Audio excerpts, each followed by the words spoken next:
So Scott, thank you so much for taking a moment to sit with us. So here we are, Future of Film Summit, and you are representing Cisco EOS.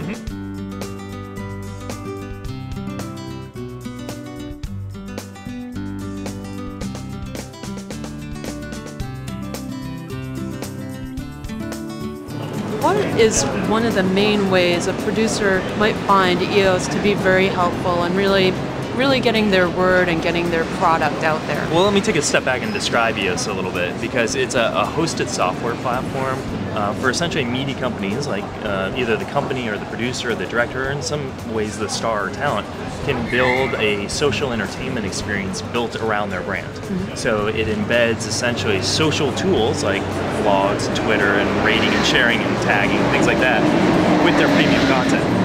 So the way a producer might actually get involved with it is, how do I want to have a direct-to-consumer kind of relationship around my brand, and frankly launching a website that's all built on this back-end system that allows me to do it very economically and efficiently.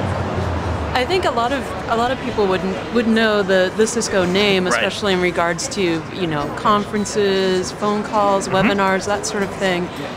What was the impetus for getting involved into the social network and really trying to combine all of those elements? Right. A lot of people know Cisco for telepresence or Flip or networking, which is our traditional business. And I like to say Cisco EOS is kind of not your mother's Cisco. And really came about because 4 years ago we had a lot of media and entertainment companies coming to us and saying, hey, look, all this content's going digital.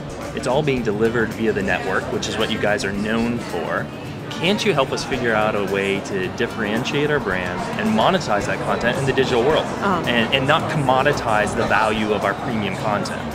Because a lot of the business models out there today in the digital world is all about commoditization, right? Cents on the dollar for the value of your brand. And Cisco believes in premium content, and we want to help media and entertainment companies do that. So EOS works directly with the brand, with the company's brand. Right.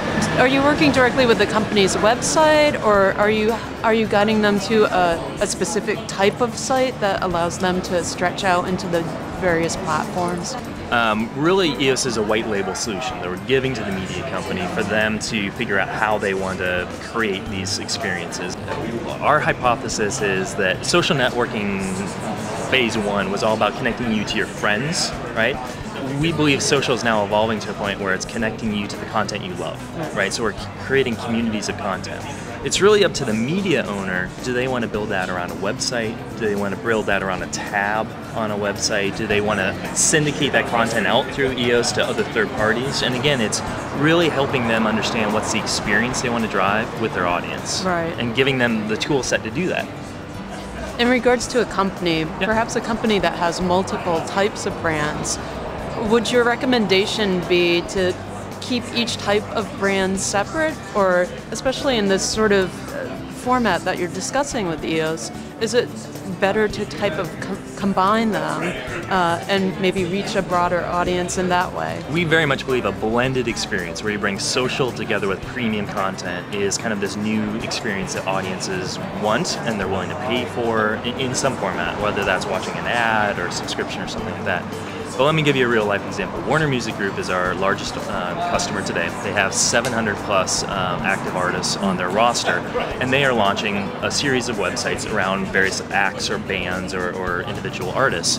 Today they have about 60 plus sites on EOS, and what they've done is actually define kind of templates of sites, so flavors of experiences that they think map to various artists. And so what they do is they have a template they're building to, kind of a construct, but then they watch what the audience is doing and they make tweaks to really tune that experience. And I think that's the power of digital, and something media companies have to get much better at is monitoring that evolution.